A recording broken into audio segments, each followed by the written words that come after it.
Hi, welcome to the second, or is it the third, video for youth and media. And what I want to do here is just give you an introduction and an explanation of the assessments that you're going to be doing. And my idea in all of these videos is I'm really trying to kind of modularize things down to specific questions and specific areas of the unit, so that you don't have to sit through an entire recording of a class of a seminar to find out a question that you've got about assessment or whatever it is. So really, if there are any questions that you have about assessment throughout the semester, your first place should be to research, to have a look at this particular video. It'll be pretty short. So we can access our assessments through the unit guide on the Moodle site.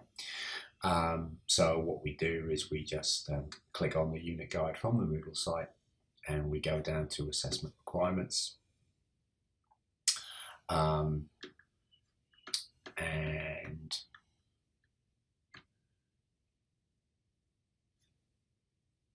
when we do that, we find these assessments. And the first thing that we find is there's a preamble about what we're asking you to do. So what we're asking you to do in this is to spend the entire term doing a research project on one of three areas. And these are harmful media. And the first thing I should say is please read all of this. I'm giving you a summary here of the main points, but it's incumbent upon you to read all of this. So the first area that we're going to ask you to do research on is on harmful media. The idea that one of the reasons for researching media is to assess how media industries in various ways harm society or lead it in particular directions when perhaps another direction would be better. With regard to young people, these sorts of stories are very common. I'm sure you've come across them. So the dangers of gaming and increasing aggression, or the dangers of sexting in terms of young people creating various things, I suppose. Firstly, creating these kind of social media profile contents that are going to follow them around through the rest of their lives, or being exploited for various reasons, or indeed even accruing criminal records because they don't know what they're doing. All kinds of stories that we encounter fairly easily about how media damage young people. And of course, the significant thing about this particular topic is that that research becomes a gateway for talking about a far broader range of influences which are not specific to young people. So that's one area. The second area is media users.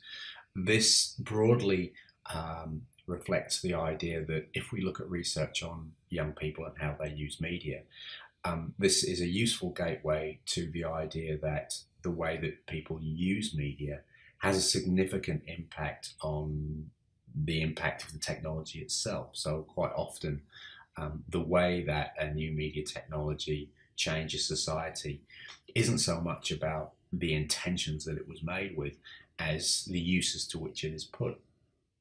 And we're going to be talking about that in relation to particularly girls and mobile media. But importantly there, it's not just a question of, in this area, you're not simply going to be saying, well, people just do whatever they want to do with media. We're also trying to think how the way that we use media reflects kind of the cultural influences that come to bear upon us, including things like the weight of economic history. That's one of the reasons why researching girls and mobile phones is such a rich area. But we'll be explaining that a little bit later.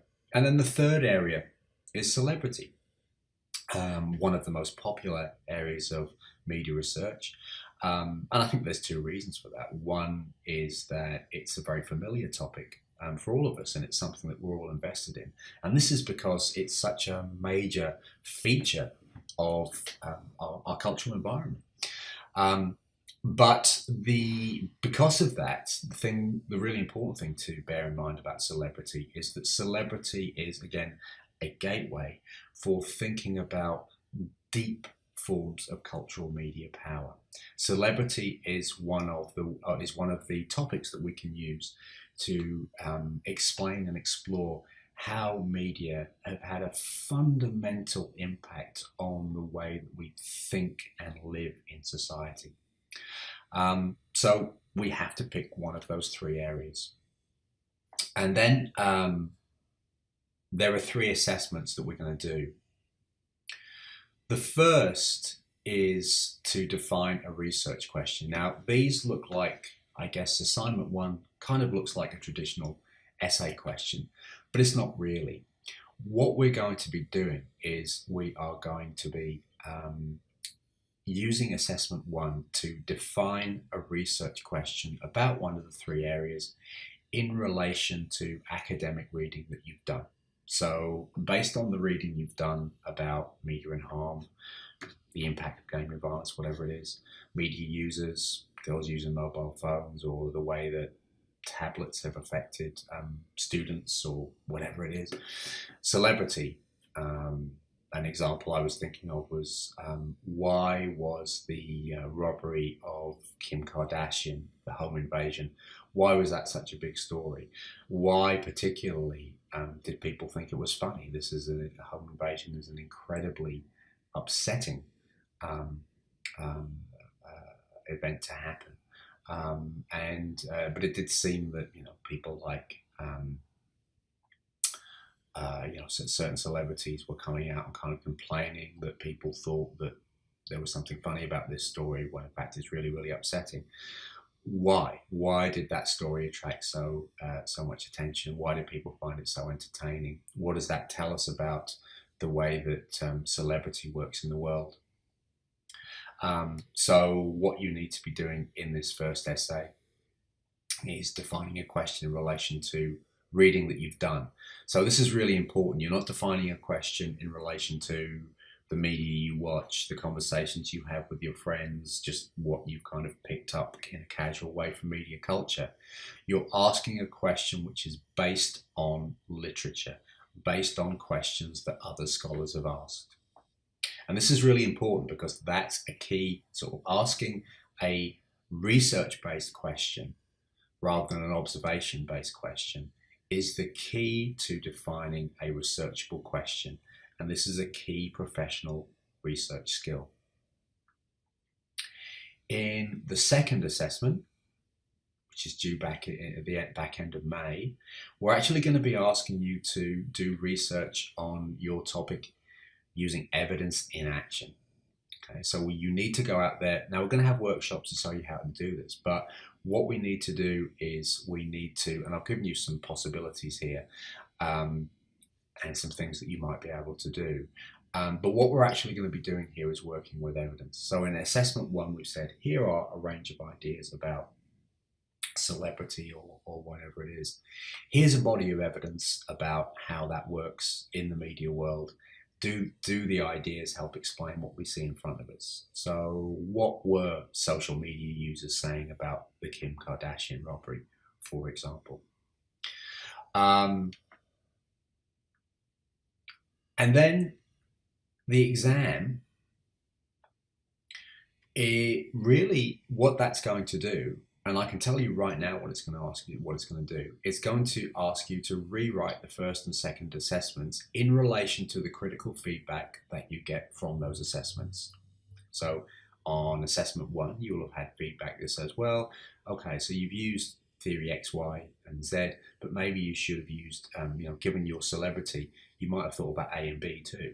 They may be more useful, maybe more insightful, or perhaps we'd be able to say, if you're doing research on this topic, there actually is some research out there on it already, and you really should have read it, and that might have changed your research question.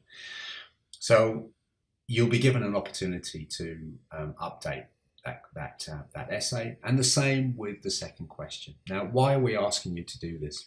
Well, we're asking you to do this because this is how professional writing works. What you're being asked to do here is define a problem, apply it to evidence, and write a report. Now, when you do this in whatever context, in a professional setting, you never hand in your first draft. You submit it to some kind of review and you revise your writing according to that. So that's what we're asking you to do here. So that's how the assessments are going to work. But I just want to show you how that connects up with some of the set readings in terms of understanding what the overall goal is. For that, I'll direct you to page 15 of the unit of Youth Media, the book. So what I do here is I explain a kind of a research cycle that explains a journey from noticing something in the real world and turning it into a proper research, media studies research question. So all of us will probably on a daily basis notice something about media influence in the news.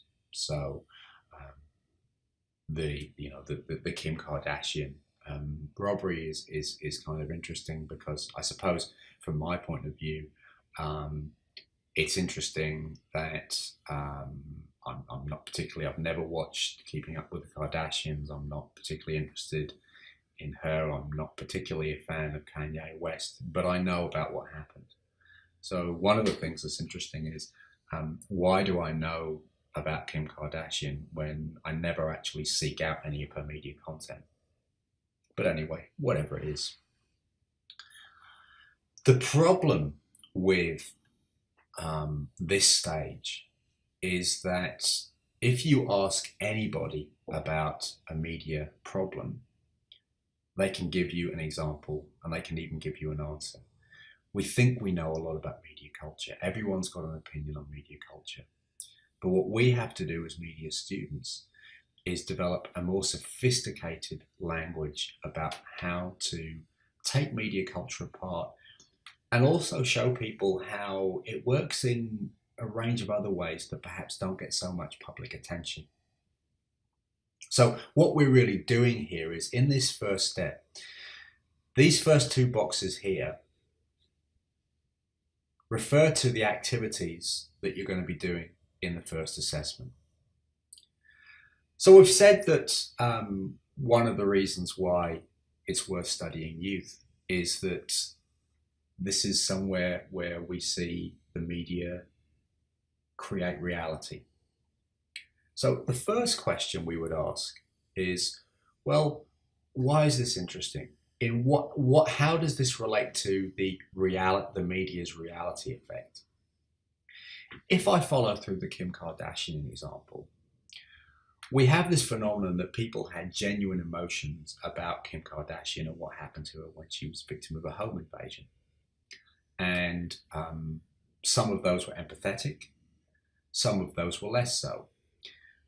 But the interesting thing about those is that those feelings were genuinely held. So our question therefore becomes, if we're following that, the underlying issue about media influence, how is it that we come to have genuinely felt emotional connections with screen characters, with characters who we only ever meet through the media? And one of the things you immediately find out about this, if you begin doing the reading, or if you know about sort of reading in media research, is scholars have been asking this question for a really, really long time. So we could go all the way back to the 1950s and talk about Horton and Wall, talking about parasocial relations. We could talk about Ian Ang, an Australian-based scholar who in the early 1980s started writing about how people develop emotional ties with soap opera characters. So there's actually a long history that describes this kind of reality effect, and you're supposed to kind of try to come to terms with that. But then the next step we would go to is we would say, well, what's the relevant literature on celebrity itself? And what are its main ideas, and how do they help us kind of begin to lever find a kind of a gateway into our topic? Well, I suppose the first place to go would be we would immediately go to our readings for the week. So, for example, if we're interested in media and harm, we would absolutely go and read Barry Gunter. If we're interested in how the use of media reflects kind of cultural history, we would go to Angela McRobbie. But certainly we would read all of these 4 articles. If we were interested in celebrity, we'd go to this reading here on Geordie Shore. But of course, we'd also go to the unit guide that gives an extensive extended bibliography. The third thing we would do is we would use Communication and Mass Media Complete to generate our own academic bibliography. But I'm not going to talk about that now, because I'm going to talk about that in a separate video. So when we've done that, we come back to, we've started off with something that we've noticed. And then we come back to it here and say, well, is this actually a good illustration of some of the ideas here? So we've thought about Kim Kardashian, we've gone through these steps, we've read sort of literature about, you know, media and emotional connections, we've read the literature on celebrity, and we go down here and we go, based on what we've read here and here, yes, she's a good exemplifying case study. I can connect her with theories about how celebrity works and why it matters. The next thing I need to do is I need to find some kind of evidence about how people are engaging with this in the real world. Now, again, we're going to be showing you how to do that in the case in the workshops. But once we've done that, this is the second assessment here. What we're really doing in the second assessment is testing the ideas we've discovered here, seeing how well they work in the case of your exemplifying case study. And then we're concluding with a statement on what all of this says about the media reality effect. And that's what we're doing for the assessments. So this is has been an explanation of the assessments and how they all kind of develop in a flow. Of course, the important thing is that when we get back to it, when we've done these 2 assessments, we then do an exam that gives us a chance to revise our ideas and update our ideas. And what we learn from all of this is that this is all about learning how to do professional media research, how to define a proper research question in relation to established theory, how to identify good case studies that do exemplify how media power works, and how to do data analysis to test existing theories, and then finally how to revise our work.